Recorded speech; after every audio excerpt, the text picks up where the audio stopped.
Hey guys, welcome back. So in this part of our journey, we are stepping into a different emotional landscape, the bargaining stage. So if anger feels loud, sharp, and reactive, bargaining has a softer tone, I would say, almost like tender. It's the maybe stage. Maybe we can fix this. Maybe we can undo what is already in motion. Maybe it doesn't have to end. What often remains hidden in that bargaining isn't usually about real change or real understanding. It's about fear. The fear of letting go. The fear of what comes next. So it's about clinging to something that feels like it's slipping away.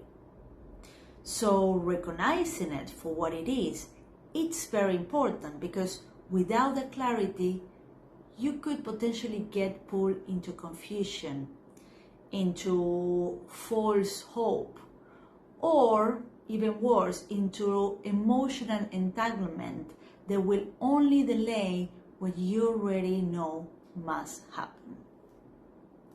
So in this video, I want to help you to see bargaining clearly, what it sounds like, what it happens, and how can you respond with both compassion and firmness without reopening doors that you have already chosen to close. So let's go into paint a picture for a moment. You have already been clear with your partner that you want a divorce. Maybe they were angry before, maybe they even deny it, but now you're going to perceive that their tone softens. They sound calm, even hopeful, also maybe a little bit sweet. They might say things like, let's just try canceling one more time, or give me a few months, I promise I will change. On the surface, it might sound reasonable. It might even stir something in you.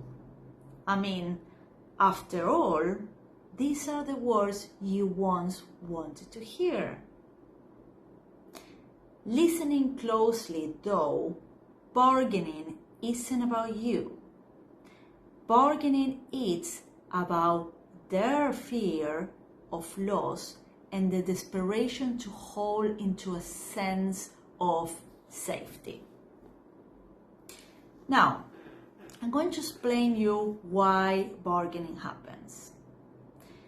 Bargaining is the mind's way of negotiating with reality.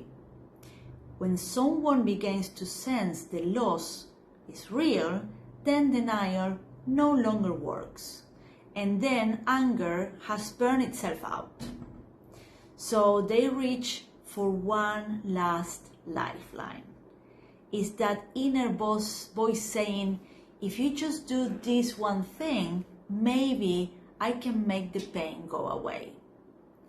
So that's when they start to make promises, when they will offer quick fixes, when they will agree to everything you have been asking for, sometimes even in a very dramatic way. And for a moment, it can feel like hope, for you, I mean. Yet, bargaining doesn't come from a genuine acceptance. It's a delay. It's a detour away from the grief waiting beneath the surface. It's also about regaining a sense of control. If they can make you hesitate or even second guess yourself, they feel less powerless. It's a way of keeping the outcome from feeling final. This is what makes bargaining tricky. because unlike anger, which pushes you away, bargaining can draw you closer. Also, it could stir guilt, nostalgia, or even doubt, despite your certainty of moving forward with divorce. So, I want to explain you how bargaining shows up. What does bargaining actually sound like? So, quite often, bargaining comes through in a new familiar way. So for example, it could be negotiating for another chance. Let's just try therapy. We own it to the kids. Or give me 2 or 3 months and I will prove things can be different. Another way could be making sweeping promises. For example, I will quit drinking. I will change jobs.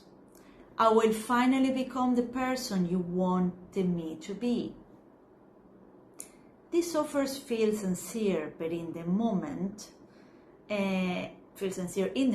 but they are usually fueled by panic.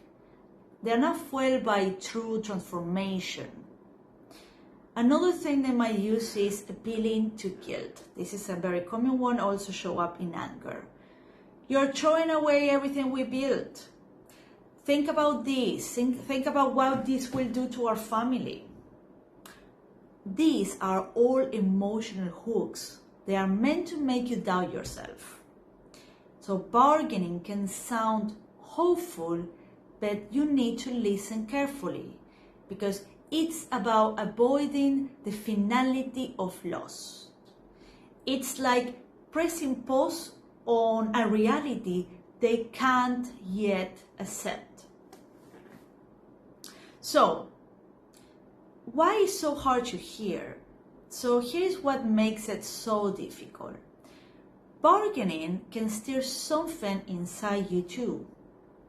When they suddenly say all the things you once longed to hear, a part of you might ache, might feel like, but why now?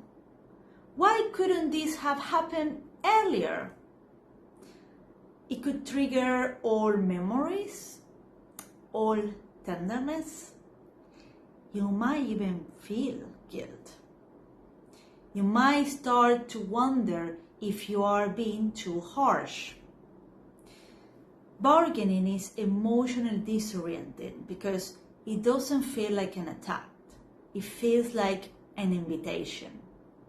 I want you to keep perspective. This is very important. This stage isn't about clarity. It's about postponing pain. It's not about acceptance. It's about avoidance. So I'm going to explain you a little bit what not to do. When bargaining appears, there are things that tend to make it even harder. So one of them is giving mixed signals.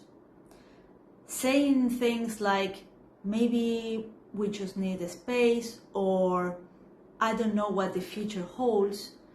Those kind of phrases can keep you both stuck in limbo.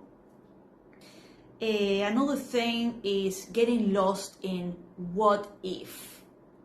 The what if conversations, which are talking endlessly about hypothetical scenarios that only creates confusion and keeps false hope alive. Another thing you need to avoid is agreeing out of guilt.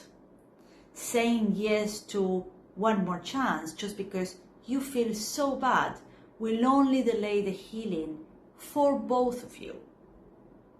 So I guess you're wondering, what can you do instead, right? So how do you handle it with compassion and still stay clear?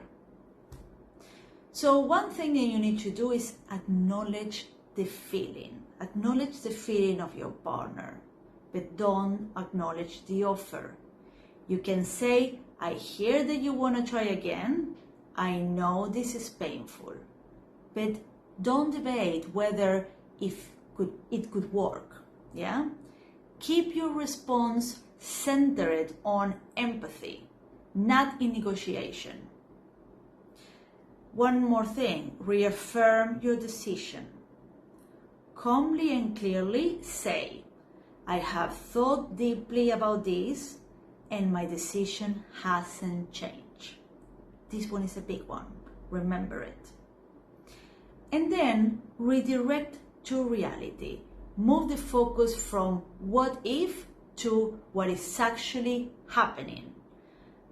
It could be about the logistics, the next steps, the practicalities. This helps bring both of you back to the present. So words that you can use, I want to give you a couple of phrases that balance kindness with boundaries. So for example, you can say something like, I understand why you want to try again, and I know this is incredibly hard, but my decision is final. Another thing you can say is, I hear your promises, I truly hope you follow through for yourself, but this doesn't change what I know is right for me. Another thing you could say is, I value what we have shared, but staying isn't the path moving forward for us anymore.